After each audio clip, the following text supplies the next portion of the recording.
ইউরোপের যে কোনো নতুন প্রতিরক্ষা ব্যবস্থার শীর্ষ অগ্রাধিকার হবে ইউক্রেনের নিরাপত্তা নিশ্চিত করা। রাশিয়ার আগ্রাসনের বিরুদ্ধে ইউক্রেনের লড়াই এখন চতুর্থ বছরে পা দিয়েছে। জার্মানির পরবর্তী চ্যান্সেলর ফ্রিডরিখ মের্টজ বলেছেন, ইউরোপের একটি স্বাধীন প্রতিরক্ষা সক্ষমতা গড়ে তুলতে হতে পারে, কারণ যুক্তরাষ্ট্র ইউরোপের ভাগ্যের প্রতি মোটামুটি উদাসীন হয়ে পড়েছে। মের্টজের ক্রিশ্চিয়ান ডেমোক্রেটিক ইউনিয়ন দল 23 ফেব্রুয়ারি নির্বাচনে জয়লাভ করে। ইউক্রেন এ পর্যন্ত নিজেকে রক্ষা করতে পেরেছে মূলত যুক্তরাষ্ট্রের সরবরাহ করা ব্যাপক সামরিক সাহায্যের কারণে, যা দিয়েছিলেন তৎকালীন প্রেসিডেন্ট জো বাইডেন।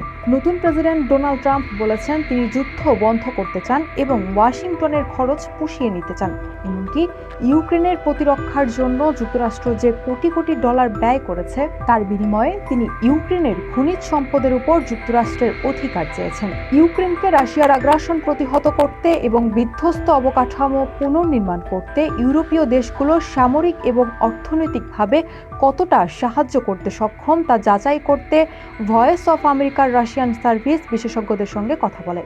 পশ্চিমা দেশের ব্যাংকে জব্দ করা রাশিয়ার সম্পদ, যার মধ্যে রাশিয়ার কেন্দ্রীয় ব্যাংকের হিসেবে বিদেশি মুদ্রা আর সোনায় কোটি কোটি ডলার রয়েছে, ইউক্রেনের পুনর্নির্মাণের কাজে ব্যবহার করা যেতে পারে। কিন্তু সেটা করতে রাশিয়ার সম্পদ বাজেয়াপ্ত করতে হবে। বিশেষজ্ঞরা মনে করেন, ইউক্রেনের যুদ্ধ পরবর্তী পুনর্নির্মাণের অর্থায়ন ইউরোপের বেসরকারি খাতের বিনিয়োগ থেকে আসবে।